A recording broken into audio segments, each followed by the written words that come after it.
Thank you all for coming. My name is Sam Yebri.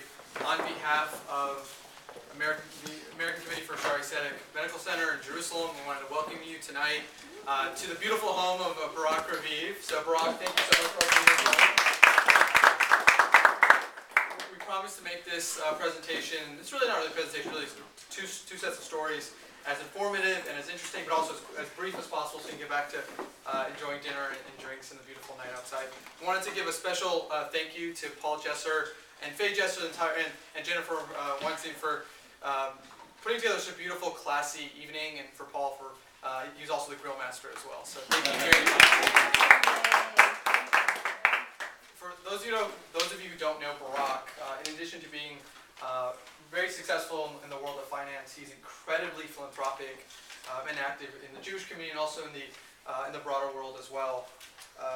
In 2007, he established the Barak Raviv Foundation to provide financial support to a broad range of organizations and causes, including cancer research, the alleviation of poverty, and access to healthcare.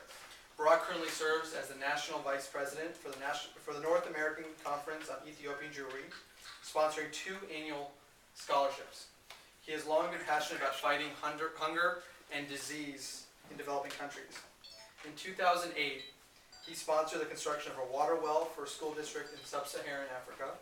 And in 2013, he built a schoolhouse in a village in Africa. Nice. Yeah, he just sort of...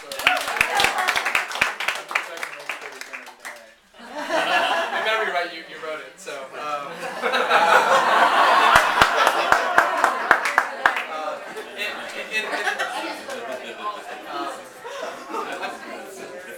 None of this is really embellished. His accomplishments are incredible. And in the Jewish community, many of us know him as the Los Angeles president of Magen David Adom, the equivalent of the Red Cross in Israel.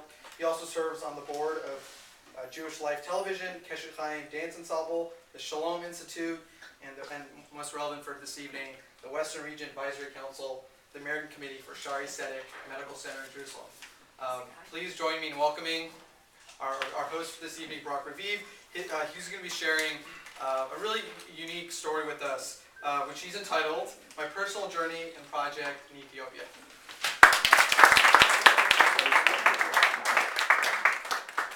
So, I don't know how many of you know about the story of the Ethiopian Jewry, but the Ethiopian Jewish story goes back several millennia, and it's uncertain when the Ethiopian population split off from the rest of the Jewish people, and some people call it a separate tribe. I was fortunate enough to receive a mailer, a charity mailer, about 7 years ago, and I read the story about these hungry Ethiopian Jews, and I thought it'd be a really wonderful charity, and I decided to support them, and I made a small donation, but it was enough to get me on the list, and I got very involved with a couple here in LA known as Dick and Minnie Giesberg. I got very involved with the Ethiopian Jewish movement, and it's a beautiful story. This is not that story. I ended up doing a mission with the Jewish Federation to Ethiopia, and it was really interesting because at that point I was already sponsoring a scholarship for an Ethiopian living in Israel, and the idea behind it is if an Ethiopian can go to Israel, get educated, make it to college, then with a degree they have the same ability to make it anywhere else, to make it and be as successful as any other Israeli trying to get a job. And if we're successful, Israel will be, or is, the only country in the history of the African people to take blacks out of Africa and not into slavery, but to bring them into equal society on every single socioeconomic level. So this organization that I was involved with had a scholarship program, and I was supporting this student, and the first time, you get this mailer and it shows you the picture of the student, and this is the guy you're supporting. So I don't know if it was real or not, and I decided to just call and check it out, and I called him up, and as soon as he realized who I was, he was so thankful, and he said, I want to invite you to my wedding. Now, it's a really nice gesture, but I wasn't going to spend $3,000 on an Israel trip to make it to the wedding of somebody that I spent less than a scholarship for. And I said, it's very, very nice. If I get the opportunity to be in Israel, I'd love to come to your wedding.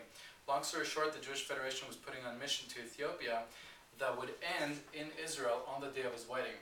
So I told him that, and he ended up inviting the entire mission. It was 15 of us. It was a Jewish Federation mission that was combined with the American Jewish Joint Distribution Committee. And the morning of his wedding, I woke up in Ethiopia, and we made Aliyah, we immigrated, with 54 Olim Chadashim, 54 new immigrants from Ethiopia into Israel. We spent that day in Israel seeing the absorption programs and the schooling programs, and in the evening, the grand finale of this incredible mission was at his wedding. He gave us 2 tables by the chuppah, which is where he was getting, how do you say chuppah? The canopy where he was getting married. It was one of the most emotional experiences of my life. I met him as he drove up to his wedding with his bride. It's a little bit of a different culture. It's not one of those things where you don't meet your bride. You actually meet her, you pick her up, and you drive together to there's 600 people over there, and while they're under the chuppah, his brother goes to me and he says, when it comes his turn to break the glass, I want you to be the first person that he hugs. And they put me under the chuppah. So it was just a really, really great story. And I got very involved with the Ethiopian Jewish cause. From there, I got involved with the work of the American Jewish Joint Distribution Committee that was doing a project in the non-sectarian community. It wasn't specific to the Jewish population. And I funded a water well. And if you think about it, creating access to clean drinking water is one of the greatest ways to alleviate poverty and to create life and sustenance and health for people living in Africa. So that was a project that I did through the JDC, and they came to me with another project for the school, and I decided to make this a project of my foundation. So I announced it, I advertised it, I asked people if they wanted to be involved with it, and the final product was what you'll see here, which was a school that can provide education for 200 students.